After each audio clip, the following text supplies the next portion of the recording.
अस्सलाम वालेकुम जी। आज हम मॉड्यूल 4 का पार्ट 1 स्टार्ट कर रहे हैं। इस पार्ट में हम ब्लॉक लेवल एलिमेंट्स के बारे में पढ़ेंगे, इनलाइन एलिमेंट्स के बारे में पढ़ेंगे। इसके अलावा हमने दो इंपॉर्टेंट टैग डिव टैग और स्पैन टैग को भी डिस्कस करना है। ये दोनों ही टैग जो हैं वेब डिजाइनिंग में बहुत ज्यादा इंपॉर्टेंट हैं, लेकिन इनका यूज डिफरेंट होता है।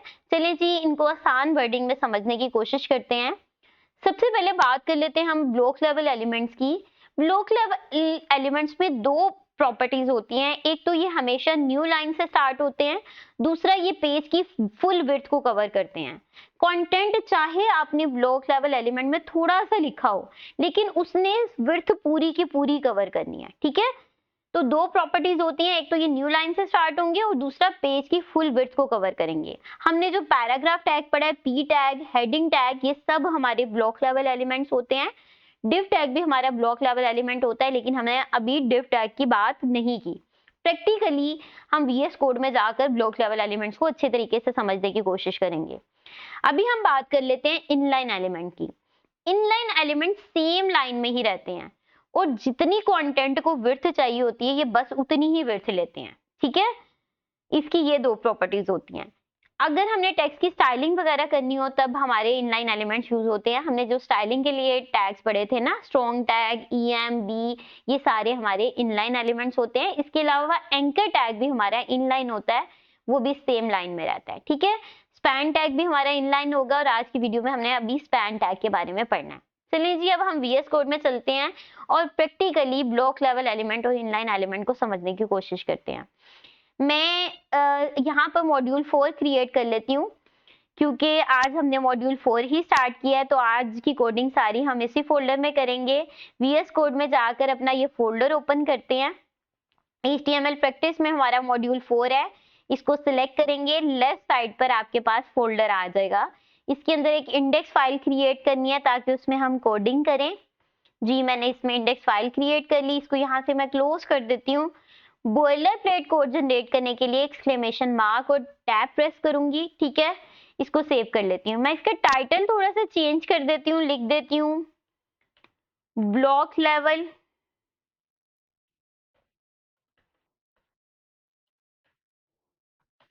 Versus inline elements. ठीक है, अब बॉडी के अंदर जरा इन एलिमेंट्स को समझने की कोशिश करते हैं। मैंने अभी बताया आपको कि जो पी टैग है ये भी ब्लॉक लेवल एलिमेंट है, जो हेडिंग टैग है ये भी ब्लॉक लेवल है। तो मैं एक पैराग्राफ टैग बनाती हूँ। ठीक है, मैं एक H1 टैग बनाती हूँ, H2 भी बना लेते हैं। इसके अलावा एंकर टैग भी यूज कर लेते हैं। ए टैग, दो एंकर टैग हम यूज करते हैं। ठीक है, और इसके नीचे एक और पी टैग यूज कर लेते हैं। अब जरा इसको समझने की कोशिश करते हैं, लेकिन सबसे पहले हम क्या करते हैं, पैराग्राफ के अंदर थोड़ा कंटेंट डाल देते हैं। लिख देते हैं दिस इज माय पैराग्राफ। ठीक है, हेडिंग में लिख देते हैं हेडिंग 1 और इसके अंदर लिख देते हैं हेडिंग 2। ठीक है जी, इसके अलावा यहाँ पर हम कंटेंट ऐड करते हैं https:// ये स्लैशेस आएंगी www.google.com। हम ये उस पर लिंक लगाने लगे हैं और लिख देते हैं विजिट गूगल। और मैं इसी को यहाँ से कॉपी करती हूँ और नीचे पेस्ट कर देती हूँ। ठीक है, 3 दफा पेस्ट कर देते हैं और ये वाला एंकर टैग मैं यहाँ से डिलीट कर रही हूँ। इस पैराग्राफ के अंदर हम कुछ लॉरम ऐड कर देते हैं। लॉरम ऐड करते हैं, लॉरम मल्टीप्लाई बाय 2 करते हैं, इसको सेव करते हैं और चलते हैं जी अपने वेब पेज पर और उसकी आउटपुट देखते हैं। जैसे ही मैंने गो लाइव के बटन पे क्लिक किया, मेरे पास आउटपुट आ गई। आपने देखा कि हमारे पास ये जो पैराग्राफ टैग था, एलिमेंट हमने यूज किया था दिस इज माय पैराग्राफ, ये एक लाइन में आया। हेडिंग न्यू लाइन से स्टार्ट हुआ, हेडिंग 2 भी न्यू लाइन से स्टार्ट हुई, लेकिन ये जो एंकर टैग थे ये सेम लाइन में आए। क्योंकि पैराग्राफ हेडिंग हमारे ब्लॉक लेवल एलिमेंट होते हैं, ये बाय डिफॉल्ट न्यू लाइन से स्टार्ट होते हैं, लेकिन जो इनलाइन एलिमेंट होते हैं वो सेम लाइन में ही आते जाते हैं। ठीक है, फिर मैंने आपने देखा एंकर के बाद पैराग्राफ यूज किया तो वो फौरन से फौरन नेक्स्ट लाइन में चले गया। तो एक तो प्रॉपर्टी ये थी कि जो ब्लॉक लेवल एलिमेंट होते हैं हमेशा न्यू लाइन से स्टार्ट होते हैं और जो इनलाइन होते हैं सेम लाइन में रहते हैं। लेकिन ये प्रॉपर्टी कैसे चेक करेंगे कि ये पेज की फुल विड्थ ऑक्युपाई कर रहे हैं कि नहीं कर रहे? ये कैसे चेक करेंगे? हम इस पर थोड़ी सी कोई स्टाइलिंग अप्लाई कर देते हैं, ठीक है। फॉर एग्जाम्पल हम यहाँ पर स्टाइलिंग अप्लाई कर देते हैं, पी के अंदर ही मैं स्टाइलिंग अप्लाई करती हूँ, लिखती हूँ style is equal to background colour, इसको कर देती हूँ रेड, और हेडिंग के अंदर भी स्टाइलिंग अप्लाई कर देती हूँ, बैकग्राउंड कलर येलो, ठीक है। बस इसी के लिए काफी है, इसी से आपको समझ आ जाएगी। और इसको सेव करते हैं और जाकर जरा आउटपुट देखते हैं। तो आप जरा इसको समझने की कोशिश करो कि क्या हुआ। जो मैंने बैकग्राउंड कलर दिया वो पूरे के पूरे पेज की विड्थ को ऑक्युपाई कर रहा है, ठीक है। उसने पूरे पेज की विड्थ को ऑक्युपाई किया तो हेडिंग नेक्स्ट लाइन में आया ना। तो हमने ये प्रॉपर्टी पढ़ी थी कि जो हमारे पास ब्लॉक लेवल एलिमेंट होते हैं वो पेज की फुल विड्थ ऑक्युपाई करते हैं। इसलिए जैसे ही मैंने इस एलिमेंट पे बैकग्राउंड कलर अप्लाई किया तो ये पूरे के पूरे पेज की विड्थ को कवर कर गया, ठीक है। अब यही वाला जो है हम एंकर टैग पर अप्लाई करके देखते हैं और देखते हैं क्या रिएक्शन होता है, ठीक है। मैं यहीं पर अप्लाई करती हूँ, लिखती हूँ स्टाइल बैकग्राउंड कलर और मैं इसको दे देती हूँ फॉर एग्जाम्पल ब्लू कलर, ठीक है। मैंने सिर्फ एक टैग पर अप्लाई किया, हमारे पास 3 एंकर टैग हैं। तो आपने देखा कि उसने सिर्फ और सिर्फ जितना कंटेंट था ना उतनी जगह पर बैकग्राउंड कलर डाला, ठीक है। क्योंकि ये हमारा इनलाइन एलिमेंट है तो ये उतनी ही विड्थ ऑक्युपाई करेगा जितना कंटेंट होगा, ठीक है। तो फिर नेक्स्ट एलिमेंट जो होगा इनलाइन वो उसी लाइन में आ जाएगा, फिर और दूसरा जो इनलाइन होगा वो भी उसी लाइन में आ जाएगा, क्योंकि ये सिर्फ उतनी विड्थ ऑक्युपाई करते हैं जितनी कंटेंट को चाहिए होती है, ठीक है। तो आई होप सो आपको ब्लॉक लेवल और इनलाइन एलिमेंट्स की अच्छे से समझ आ गई होगी। अब हम चलते हैं अपनी स्लाइड्स पर और देख लेते हैं हमारा नेक्स्ट टॉपिक क्या है, ठीक है। इनलाइन एलिमेंट्स की हमने बात कर ली, अब हमने बात करनी है डिव टैग की। डिव टैग एक ब्लॉक लेवल एलिमेंट ही होता है, मतलब जो ब्लॉक लेवल की प्रॉपर्टीज होती है ना वही इसकी होती है। एक तो ये डिव टैग पूरी पेज की विड्थ को ऑक्युपाई करेगा और दूसरी ये हमेशा न्यू लाइन से स्टार्ट होगा, ठीक है।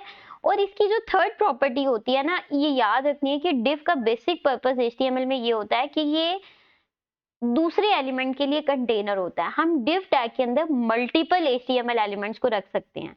ये HTML एलिमेंट्स की ग्रुपिंग के लिए यूज होता है, ठीक है। तो किस तरह यूज होता है, चलते हैं VS कोड में और डिव टैग को जरा प्रैक्टिकली समझने की कोशिश करते हैं। मैं यहाँ पे ये जो पहले सारा कंटेंट लिखा था मैं इसको ना अभी फॉर टाइम बीइंग इसको हाइड कर रही हूँ, shift A, oh sorry, hide करने की बजाय मैं इसको डिलीट ही कर देती हूँ, ठीक है। अब क्या करते हैं, एक डिव टैग लिखते हैं, div लिखेंगे, एक और डिव टैग लेंगे, 2 मैंने डिव टैग लिया है, ठीक है। डिव टैग लिए और इस डिव टैग पर मैं स्टाइल अप्लाई करती हूँ, style is equal to background colour red, और सेम स्टाइल यहाँ पर अप्लाई करती हूँ, बैकग्राउंड कलर मैं इसको दे देती हूँ ब्लू, ठीक है जी। तो ये मेरे पास 2 डिव टैग आ गए। अब इसके अंदर थोड़ा सा कंटेंट लिख देते हैं, दिस इज माय div 1, और इधर लिख देते हैं दिस इज माय div 2, ठीक है। इसको भी अब देख लेते हैं, जरा इसकी आउटपुट अपने पेज में जाके देखते हैं। तो आपने देखा हमारे पास 2 डिव आ गई। एक तो क्या है कि पहली डिव आई, दूसरी डिव ऑटोमेटिकली दूसरी लाइन में चले गई, ठीक है। और नेक्स्ट प्रॉपर्टी क्या है कि हमने देखा है कि कंटेंट तो इतना सा ही है लेकिन इस डिव ने पेज की फुल विड्थ को ऑक्युपाई कर लिया, इसलिए हम कहते हैं कि डिव जो होती है बेसिकली हमारी ब्लॉक लेवल एलिमेंट होता है, ठीक है। तो ये तो बात पूरी होगी। लेकिन हमने पढ़ा कि डिव का बेसिक पर्पस क्या होता है, हम डिव के अंदर मल्टीपल एलिमेंट्स को रख सकते हैं। अब इसका क्या मतलब है, मैं एक डिव दोबारा से क्रिएट करती हूँ, डिव, और इसके अंदर मैं लिख देती हूँ हेडिंग, सॉरी h1 टैग लिखती हूँ और एक पैराग्राफ टैग लिख देती हूँ, ठीक है। अब एक और डिव क्रिएट करती हूँ उसके अंदर P2 टैग ले आती हूँ और एक हेडिंग टैग ऐड कर देती हूँ। ठीक है, अब क्या करते हैं, इस हेडिंग में कुछ कंटेंट ऐड करते हैं, लिख देते हैं हेडिंग 1 और पैराग्राफ में हम लॉरम ही ऐड कर देते हैं, लॉरम मल्टीप्लाई बाय 2। ठीक है, तो ये मेरा div1 का काम पूरा हो गया। ये एक कंटेनर है div, जिसने एक h1 एलिमेंट को होल्ड किया हुआ है, p टैग को होल्ड किया हुआ है। देन हमारे पास एक और पैराग्राफ टैग है, इसमें भी हम लॉरम ऐड करते हैं, लॉरम मल्टीप्लाई बाय 2, और यहाँ पर भी लिखते हैं लॉरम मल्टीप्लाई बाय 2 और फिर हेडिंग ऐड कर देते हैं, हेडिंग लिख देते हैं head1, बस इतना ही काफी है। ठीक है, ये हमने कर दिया। इसको सेव करेंगे और जाकर इसकी आउटपुट देखेंगे। तो आपको अभी तो समझ नहीं आ रहा div ने क्या काम किया है, तब समझ आएगा जब हम इस पर कोई स्टाइलिंग अप्लाई करेंगे। अभी कुछ भी नहीं पता चल रहा है कि div का यहाँ पे क्या रोल है। ठीक है, अभी मुझे पता है कि ये h1 और 2 पैराग्राफ div1 में है और ये दोनों चीजें div2 में है। लेकिन इसको डिफरेंशिएट करने के लिए हम क्या करते हैं, इस div को स्टाइल दे देते हैं, स्टाइल बैकग्राउंड कलर, इसको दे देते हैं रेड, और ये वाली div को हम बैकग्राउंड कलर दे देते हैं style is equal to background colour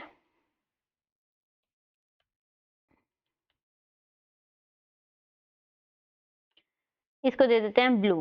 ठीक है जी, तो अब क्या होगा, जरा इसका चेंज आके देखते हैं। आपने देखा कि हमारे पास हमारे वेब पेज के अंदर 2 सेक्शन आ गए।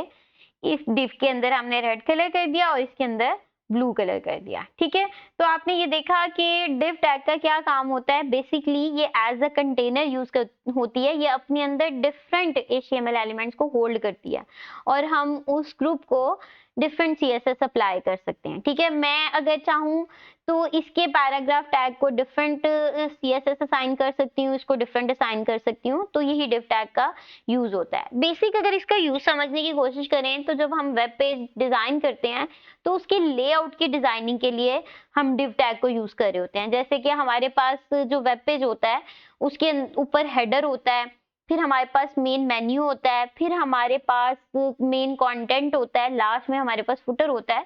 तो इस तरह 4 डिफरेंट सेक्शंस आ रहे होते हैं। तो फिर हम 4 डिफरेंट सेक्शंस को 4 डिफरेंट डिव्स में रखते हैं और हर डिव में अगर हम चाहें तो डिफरेंट एलिमेंट चूज कर सकते हैं और फिर हम उन 4 डिव्स पर डिफरेंट स्टाइलिंग अप्लाई कर सकते हैं। तो बेसिक डिव टैग का यही यूज होता है कि आप HTML एलिमेंट्स को ग्रुप कर सकते हो और उन HTML एलिमेंट्स पर डिफरेंट CSS अप्लाई कर सकते हो div की बेस पर। ठीक है जी, तो आई होप सो आपको div का कॉन्सेप्ट अच्छे से समझ आ गया होगा।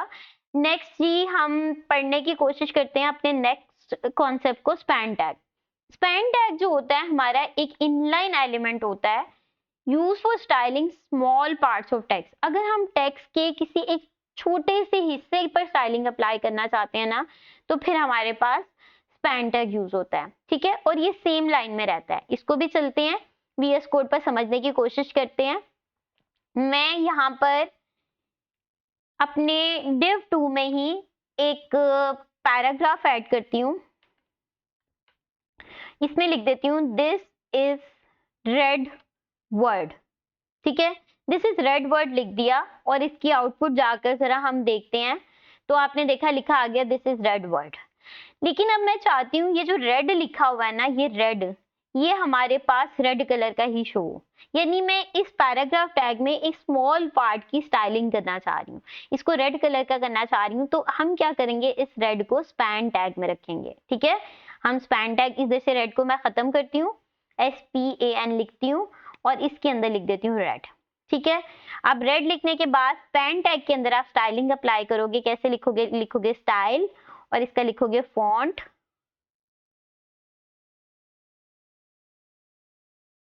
सॉरी कलर, इसको कर देंगे रेड। इसके अलावा एक और स्टाइलिंग अप्लाई करते हैं। मैं इसका थोड़ा सा साइज चेंज कर देती हूँ ताकि ये क्लियरली नजर आए। इसका साइज कर देते हैं 40 पिक्सल। ठीक है, तो मैंने क्या किया, रेड को स्पैन टैग के अंदर कर दिया और उसका कलर रेड कर दिया, उसका फ़ॉन्ट साइज़ भी चेंज कर दिया। अब जी इसको जाकर देखते हैं तो आपने देखा रेड जो है वो हमारा रेड कलर का हो गया और उसका साइज़ भी बड़ा हो गया। तो ये किसकी हेल्प से हुआ है? स्पैन की मदद से। ये सेम लाइन में रहा है और ये सिर्फ़ किस लिए यूज़ होता है? जब हमने अपने कंटेंट के अंदर किसी छोटे से पार्ट पर डिफरेंट स्टाइलिंग अप्लाई करनी होती है, तो हम स्पैन टैग यूज़ करते हैं। ठीक है जी? तो ये थे हमारे डिफरेंट कॉन्सेप्ट। हमने ब्लॉक लेवल एलिमेंट्स को भी पढ़ लिया, इनलाइन एलिमेंट्स को भी पढ़ लिया। ठीक है जी? इसके अलावा हमने स्पैन टैग की बात भी की और डिव टैग की भी बात की। तो यही था हमारा आज का टॉपिक। नेक्स्ट वीडियो में हम सिमेंटिक टैग्स और नॉन सिमेंटिक टैग के बारे में पढ़ेंगे। ठीक है? आपने इसकी बहुत सारी प्रैक्टिस करनी है। अगर आपको कोई भी प्रॉब्लम हो तो आपने कमेंट सेक्शन में मुझसे